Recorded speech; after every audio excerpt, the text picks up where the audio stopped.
Assalamualaikum warahmatullahi wabarakatuh. Perkenalkan nama saya Alzena Isa Sakira dari kelas Sistem Informasi Bilingual 6B dengan NIM 0903 1381924 Hari ini saya akan menjelaskan ujian tengah semester tentang Enterprise Resource Planning.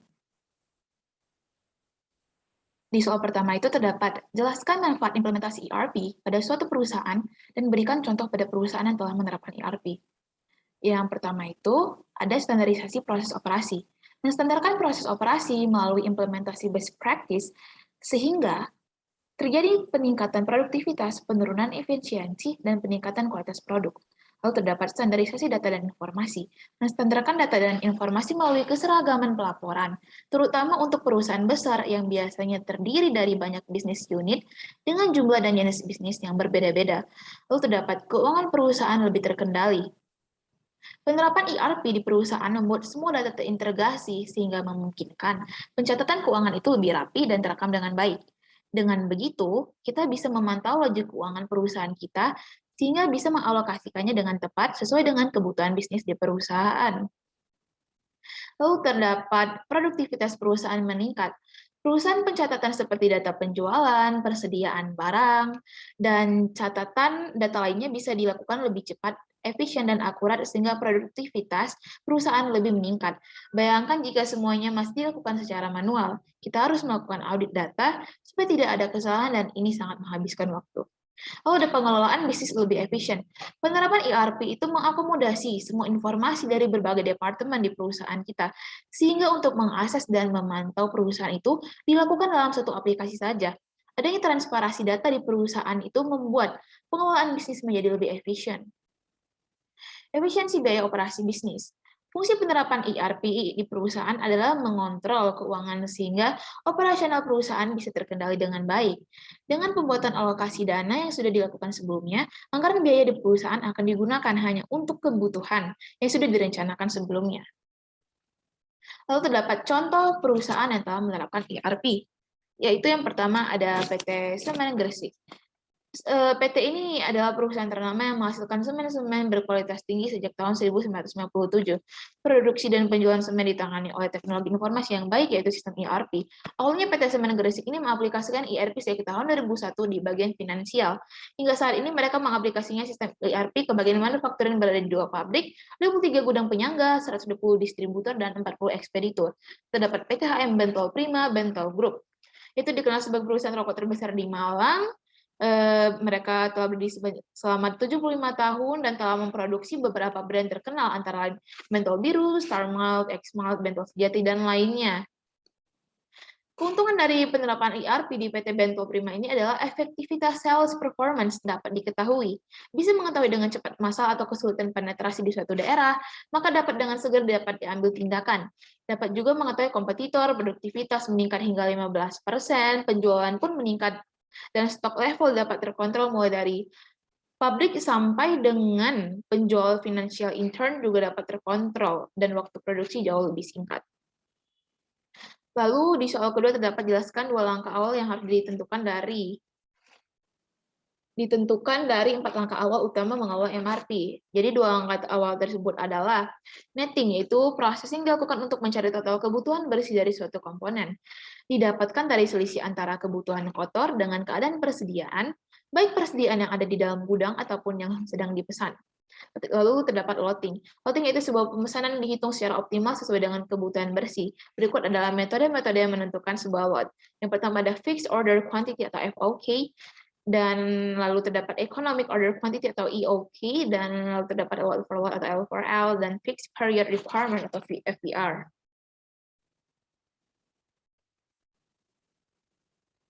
Lalu di soal ketiga kita disuruh menjelaskan setidaknya 3 variabel input yang harus diperhatikan dalam pengelolaan MRP. Jadi yang pertama itu ada Master Production Schedule atau MPS, merupakan suatu perencanaan tentang produk akhir dari suatu perusahaan industri manufaktur yang merencanakan memproduksi output berkaitan dengan kuantitas dan periode waktu. Lalu terdapat status, yaitu atau catatan inventaris. Catatan inventaris ini menunjukkan status semua item dalam stok untuk transaksi seperti pendapatan, pengeluaran, dan produk cacat. Itu kita harus memperbarui catatan kita dengan mencatat transaksi yang terjadi segera mungkin. Lalu terdapat Bill of Materials atau BOM, gambaran atau definisi produk terakhir yang terdiri dari item, bahan atau material yang dibutuhkan untuk merakit, mencampur, atau memproduksi produk akhir. Lalu terdapat pesanan komponen dari luar, yaitu pesanan ini tidak digunakan untuk pesanan independen, tetapi lebih pada pihak luar yang membutuhkan, misalnya untuk service part, pesanan atau antar perusahaan, dan untuk kepentingan yang tidak berhubungan dengan produksi seperti eksperimen, pengujian, promosi, dan pemeliharaan. Karena akan mempengaruhi perencanaan produksi, maka pesanan ini juga harus diperhitungkan. Lalu terdapat peramalan permintaan independen. Peramalan ini digunakan untuk komponen yang dibutuhkan oleh produksi, tetapi di luar sistem MRP, misalnya untuk peramalan atau pesanan komponen dari perusahaan lain dan peramalan atas item yang independen. Hasil peramalan ini akan ditambahkan pada kebutuhan kotor pada sistem MRP. Lalu di soal keempat terdapat pengembangan ERP itu harus memperhatikan yang disebut dengan best practice. Jelaskan dan berikan contohnya. Best practices dalam pengembangan ERP itu berkaitan dengan proses bisnis perangkat lunak yang digunakan dan salah satu kunci mencirikan ERP sukses. Maksudnya adalah perangkat lunak tersebut melakukan suatu tugas dengan efisien dan dapat juga diartikan sebagai satu input dari pengguna.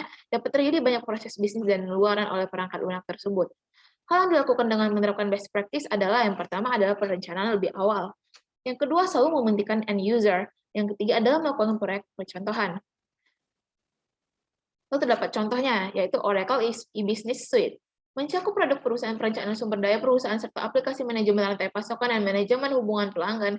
Dan setiap aplikasi dilisensikan secara terpisah sehingga perusahaan dapat memiliki kombinasi yang sesuai untuk proses bisnis mereka. Oracle e-Business merupakan best practice di bidang human resource.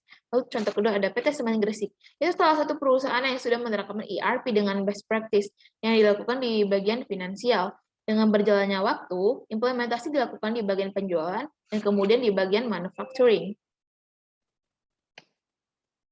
Lalu kita akan masuk ke soal ke nomor 5. Berikut adalah gambarnya, di mana gambar ini menjelaskan soal, yaitu jika diketahui untuk memproduksi barang D itu diperlukan bahan baku A, B, dan C, di mana kondisi keperluan dan karakteristik setiap bahan baku tersebut adalah sebagai berikut. Lalu ini masih ada pertanyaan yang wajib yang kita isi, yaitu untuk masing-masing bahan baku A, B, dan C, tentukan nilai-nilai sebagai berikut. Yang pertama itu nilai nettingnya, yang kedua ada nilai loading, ketiga ada offsetting, dan keempat ada nilai exposure. Dan juga disuruh jelaskan kesimpulan kita dari hasil soal nomor 1 ini.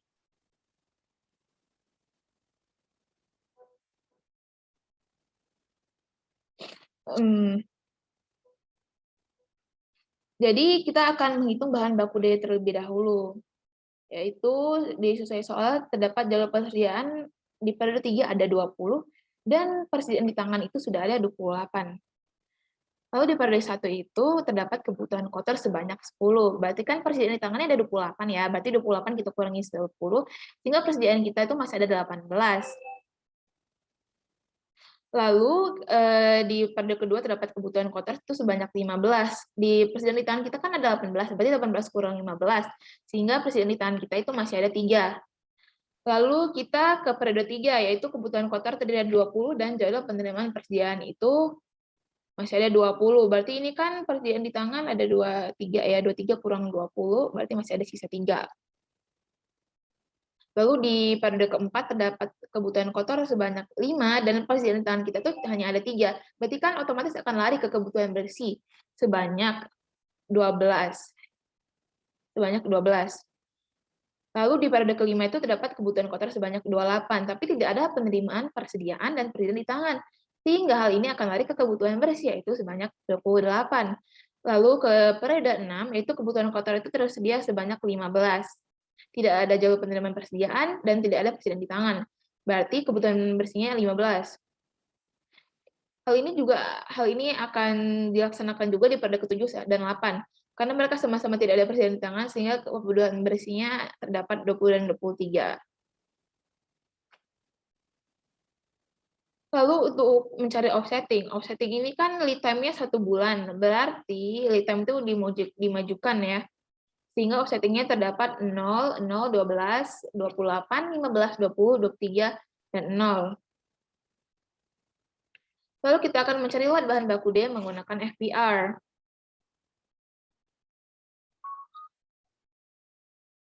Kebutuhan bersih yang telah kita dapatkan tadi itu kan ada 0, 0, 0, 12, 28, 15, 20, dan 23 yang telah kita cari sebelumnya. Lalu di sini terdapat ukuran lot sebanyak 12 dan persediaan 0. Berarti di periode 2 itu kebutuhan bersih tidak ada, ukuran lot tidak ada, persediaannya tetap 12. Begitupun sampai periode 3, dan di periode 4 ini kita butuh kebutuhan bersih sebanyak 12. Berarti kan 12 kurang 12 sama dengan 0. Berarti di periode keempat ukuran persediaannya habis. Tetapi kan kita telah melakukan lead ya. Di soal tersebut kita menggunakan intuisi lot sebesar 4 bulan. Berarti kan di periode 1 ada 12, di periode 2 ada 86. Selama 4 bulan ini kita perhitungnya dari periode ke-5 sampai ke-8 dijumlahkan, berarti menimbulkan angka 86. Jadi karena ini habis tapi kita masih sisa 86, berarti kita masih ada persediaan otomatis. Di periode 5 ini kebetulan dibutuhkan kebutuhan bersih sebanyak 28. Berarti kan 86 dikurangi 28, berarti hasilnya 58. Lalu persediaan kita masih di sisa 58 nih. Lalu di periode 6 dibutuhkan lagi kebutuhan bersih sebanyak 15. Berarti persediaan kita masih sisa 43 karena 58 dikurang 15 sama dengan 43. Lalu di periode ke-7 itu kita membutuhkan persediaan sebanyak memiliki persediaan sebanyak 43 dan kebutuhan bersih sebanyak 20. Berarti kan 43 dikurang 20 sama dengan 23. Berarti persediaan kita masih sisa 23 untuk periode ke-8. Sedangkan kebutuhan bersih di periode 8 itu juga 23. Berarti kan 23 dikurang 23 sama dengan 0. Berarti persediaan di periode 8 sudah habis. Jadi untuk menghitung jawabannya, jumlah netting di kebutuhan bahan baku D ini adalah nettingnya adalah 12 tambah 28 tambah 15 tambah 20 tambah 23, yaitu 98. Lalu jumlah loadingnya adalah 12 tambah 86. Jadi loading ini kan karena 4 bulan gitu ya, perhitungnya dari periode 1 ke 4 dan periode 5 ke 8. Di sini ada 12 dan di sini ada 86. Lalu jumlah offsettingnya itu ada 12 ditambah 28 ditambah 15 ditambah 20 tambah 23 sama dengan 98, dan jumlah exposure keseluruhan dari bahan baku D ini sendiri adalah 146. Lalu kita akan menghitung bahan baku C. Jadi sebelum itu kebutuhan kotor bahan baku C ini itu kita dapatkan dari bahan baku D, yaitu offsetting dari bahan baku D tadi adalah 0, 0, 12, 28, 15, 20, 23, dan 0. Berikut adalah offsetting-nya kan. Nah, lalu kita akan menghitung langsung di periode pertama. Di periode pertama ini dapat kita lihat kebutuhan kotor tidak ada, penerimaan persediaan tidak ada, persediaan di tangan tidak ada, kebutuhan bersih tidak ada, sampai ke periode 2. Lalu kita ke kebutuhan kotor di periode ketiga. Kan kebutuhan kotor ini jumlahnya ada 12 ya. Terus jadwal penerimaan persediaan ini nih, kita ada 8. Berarti otomatis kebutuhan bersih yang masih kita perlukan ada 4, 12 kurang 8 kan 4 tuh. Lalu kita ke periode 4, di periode 4 kebutuhan kotornya ada 28, sedangkan penerimaan persediaan kita hanya 10, berarti masih sisa di kebutuhan bersih sebanyak 18, masih dibutuhkan 18 item. Lalu di periode kelima terdapat kebutuhan kotor itu 15, tetapi tidak ada penerimaan persediaan dan persediaan di tangan. Itu sama-sama sebanyak 0 jumlahnya. Jadi akan lari ke kebutuhan bersih yang diperlukan sebanyak 15. Lalu kita ke periode ke-6. Di periode ke-6 itu terdapat kebutuhan kotor sebanyak 20. Dan tapi kita juga melakukan penerimaan persediaan sebanyak 20. Sehingga persediaan di tangan kita habis, kebutuhan bersih kita juga tidak perlu. Lalu kita ke periode ke-7. Di kebutuhan kotor ke-7 itu terdapat sebanyak 23 item, tetapi kita tidak memiliki penerimaan persediaan dan persediaan di tangan. Jadi akan lari ke kebutuhan bersih, yaitu 23. Di kebutuhan 8 itu tidak ada sama sekali. Lalu kan ini kan di time 1 bulan ya, sama seperti yang D tadi. Berarti otomatis offsetting-nya itu akan kita majukan 1 bulan, pas 1 periode. Berarti isi offsetting-nya adalah 0, 4, 18, 15, 0, 23, 0, dan 0. Dapatkan offsetting dari bahan baku C adalah berikut. Nah, lalu kita akan mencari lot bahan baku C dengan metode lot for lot. Itu tadi kan telah ditulis ya di tabel sebelah, yaitu kebutuhan kotornya ada 0, 0, 4, 18, 19, 0, 23, dan 0. Tapi kita belum ada ukuran dan persediaan selama di periode 1 dan kedua. Lalu ukuran lot ini baru ada di periode ketiga, yaitu kita memiliki kebutuhan bersih sebanyak 4. Ukuran lot juga 4, berarti kan 4 kurang 4 habis ya, jadi 0. Jadi persediaan kita 0 di periode ketiga. Lalu kita ke periode keempat, jadi kebutuhan bersih kita itu terdapat 18, 18, 0, 15. Kebutuhan bersih terdapat 15, ukuran lot terdapat 15, sama dengan 0, di 6, 0.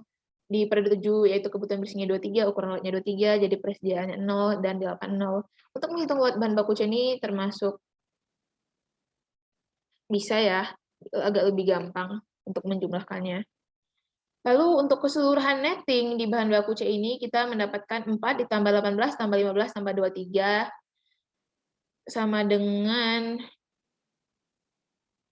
60. Jumlah loading-nya itu ada 4 ditambah 18 tambah 15 tambah 23 sama dengan 60.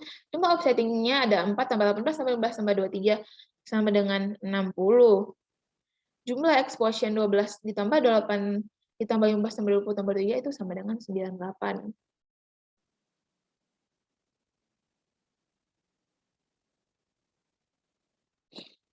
Lalu kita ke bahan baku ini ya, ke bahan baku A. Kebutuhan kotor dari kebutuhan A ini kita dapatkan dari bahan baku C. Jadi berikut adalah kebutuhan kotornya ya. Dari offsetting kebutuhan ini. Dari offsetting kebutuhan baku C.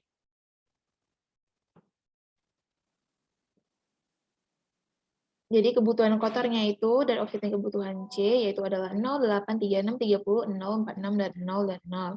Lalu terdapat dari soal bahan baku 2A ini, yaitu jalur penerimaan persediaan ini adalah di periode 3 ada 15 dan periode 6 ada 20 dengan persediaan di tangan ada 22. Jadi kan persediaan di tangan ini masih ada 22 nih ya. Berarti kan di periode 1 juga masih ada 22 karena kan nggak ada kebutuhan kotor maupun penerimaan persediaan, berarti masih ada 22. Lalu di periode kedua ini dibutuhkan kebutuhan kotor sebanyak 8, berarti 22 dikurang 8 ada 14. Lalu di periode ketiga kita terdapat kebutuhan kotor sebanyak 36. Tapi kan di persediaan di tangan kita hanya ada 14 ya. Terus ada juga penerimaan persediaan sebanyak 15. Dan itu masih menyisakan untuk memerlukan kebutuhan bersih sebanyak 7. Lalu di kebutuhan kotor di periode keempat itu terdapat kebutuhan kotor sebanyak 30. Tidak ada penerimaan persediaan dan persediaan di tangan. Berarti otomatis akan lari ke kebutuhan bersih sebanyak 30. Di periode kelima itu kosong, di periode keenam itu terdapat kebutuhan kotor sebanyak 46. Tapi kita memiliki nih jadwal penerimaan persediaan sebanyak 20. Berarti akan menyisakan sebanyak 26 kebutuhan bersihnya. Lalu di periode 7 kosong dan di periode 8 itu kosong. Nah, lalu ini kan ada pernyataan nih, di mana rata-rata kebutuhan 8 bulan tersebut sebesar 450 unit, dengan biaya pemesanan sebesar 2.000 per pesan, dan biaya penyimpanan 2.000 unit per period.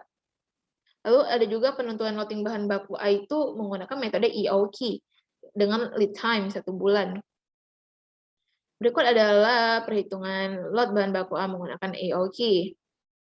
Jadi kebutuhan bersih yang telah kita dapat dari tabel sebelumnya itu kan adalah di periode 1 ada 0, di periode 2 ada 7, di periode 3 ada 7, di periode 4 ada 30, di periode 5 ada 0, di periode 6 ada 26, di periode 7 ada 8, di periode 8 ada 0. Di sini di periode 1 dan 2 itu ukuran lotnya masih 0.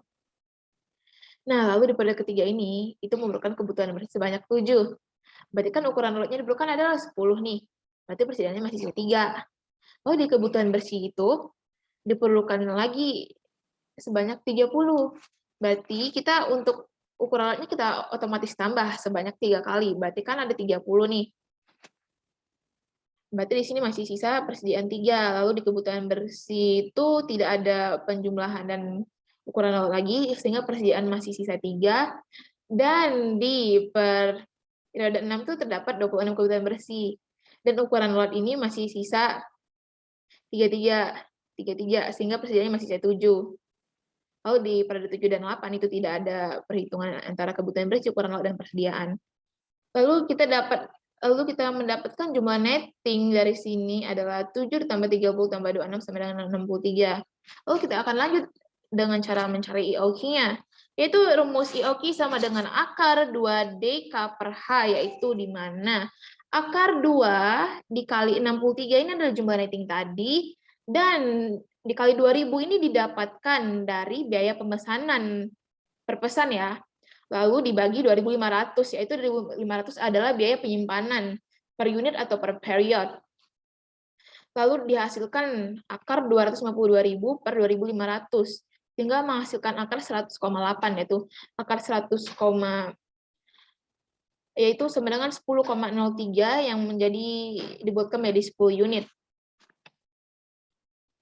Lalu untuk mencari biaya pemesanan dan biaya penyimpanan dan total biayanya adalah biaya pemesanan tadi itu kita kalikan dengan lot yang telah kita jumlahkan tadi. Kan lotnya ada di sini ada 10. Di sini ada 30. 30 berarti 10 tambah berarti 1 tambah 3 tambah 3 berarti kan ada 7 ya. Berarti kan ada 7. Berarti biaya pemesanannya itu adalah 14.000 dan biaya penyimpanannya itu adalah 2.500 dikali 30. 30 ini biaya keseluruhannya.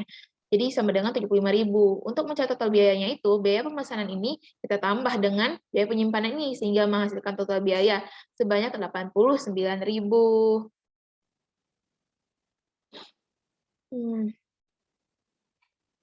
Lalu kita ke bahan baku B. Nah, bahan baku B ini itu kebutuhan kotornya kita dapatkan dari offsetting bahan baku D. D itu yang kita jelaskan di awal tadi. Sehingga kebutuhan kotornya itu ada 0, 0, 24, 5, 6, 30, 44, 6, dan 0. Dengan soal jawab persediaan di tangan itu ada 10. Jawab penerimaan persediaan itu ada 10, di periode kedua, di periode keempat ada 10, di periode keenam ada 20. Lalu kan ini kan persediaan di tangan masih ada 18, sedangkan kita tidak ada kebutuhan kotor di periode pertama. Jadi persediaan di tangan kita masih ada 18. Lalu kebutuhan kotor ini di periode kedua itu 0, dan jadwal penerimaan persediaan itu adalah 10. Sehingga otomatis persediaan di tangan akan ditambah dengan jadwal penerimaan persediaan, sehingga jumlah persediaan kita itu menjadi 28.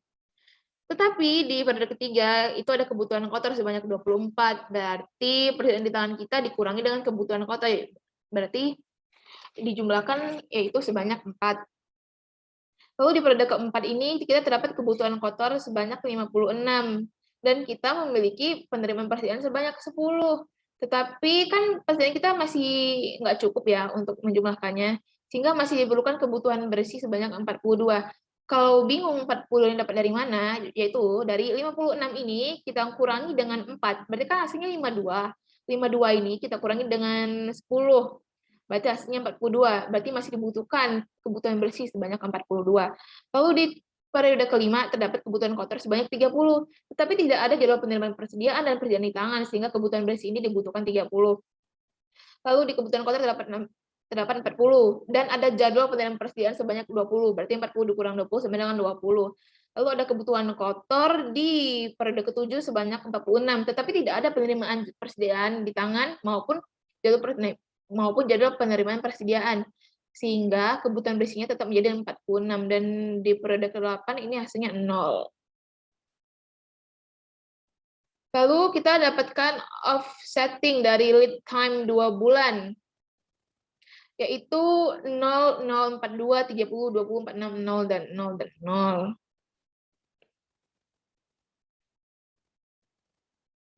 Lalu kita akan menghitung lot bahan baku B menggunakan FOK.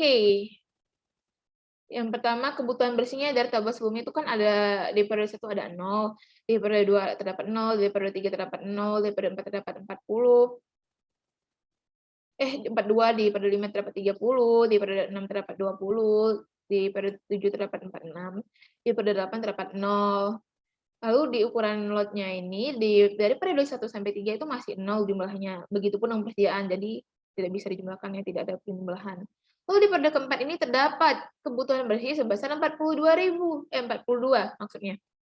Lalu berarti kan ukuran lotnya kan ada penambahan sebanyak 3 kali agar terjadinya persediaan terhadap kebutuhan ini. Berarti 60 dikurang 42. Masih sisa 18. Lalu di periode kelima ini kita membutuhkan kebutuhan besi sebanyak 30. Lalu karena ini kan masih ada sisa ya 30. Masih ada sisa, berarti kita hanya memerlukan satu lot saja, yaitu 20. Itu pun masih sisa, persediaan sebanyak 8. Lalu di kebutuhan besi periode 6 terdapat 20. Kita hanya memerlukan ukuran sebesar 20 saja, karena ini masih menyisakan ya, masih menyisakan angka sebanyak 8. Lalu di periode 7, nah, di periode 7 ini kita memerlukan 46. Tapi dengan menambahkan satu ukuran lot saja sebanyak 20 itu tidak cukup. Berarti kita harus menambahkan lot sebanyak 2 kali, yaitu 40. Itu menyisakan 2 persediaan. Sehingga di periode 8 ini tidak ada kebutuhan besi dan ukuran lot, sehingga persediaannya masih tetap 2. Lalu untuk menghitung netting loading, dan jumlah offsetting exposure dari bahan baku B ini adalah, jadi 42 ini, 42 ditambah 30 ditambah 20 tambah 46 sama dengan 138. Loading-nya adalah 60 ditambah 20 tambah 20 tambah 40 sama 140. Dan jumlah offsetting yaitu 42, 30 ditambah 20 tambah 46 sama dengan 138. Dan jumlah exposure dari kebutuhan B ini adalah 24. Ditambah 56, ditambah 30, ditambah 40, ditambah 46, sama dengan 196. Jadi exposure keseluruhannya, kita dapat dari bahan A itu sebanyak 120. Dari bahan B sebanyak 196, dari bahan C sebanyak 98, dan dari bahan D itu sebanyak 146. Jadi exposure keseluruhannya adalah 560. Lalu kesimpulan yang kita dapat dari pertanyaan ini adalah, total permintaan kebutuhan kotor bahan baku C ini diperoleh dari 1 kali rencana pemesanan bahan baku D. Kebutuhan kotor bahan baku A diperoleh dari 2 kali rencana pemesanan bahan baku C. Dan kebutuhan kotor bahan baku B ini diperoleh dari 2 kali rencana pemesanan bahan baku D. Dan kebutuhan kotor setiap bahan baku diperoleh dari offsetting pada bahan baku sebelumnya. Jumlah rencana pemesanan ini sama dengan kebutuhan bersih. Dan jika menggunakan pendekatan lot for lot, jumlah persediaan akan selalu bernilai 0. Berikut adalah presentasi ujian tengah semester Enterprise Resource Planning dari saya. Bila ada salah, saya mohon maaf. Wassalamualaikum warahmatullahi wabarakatuh.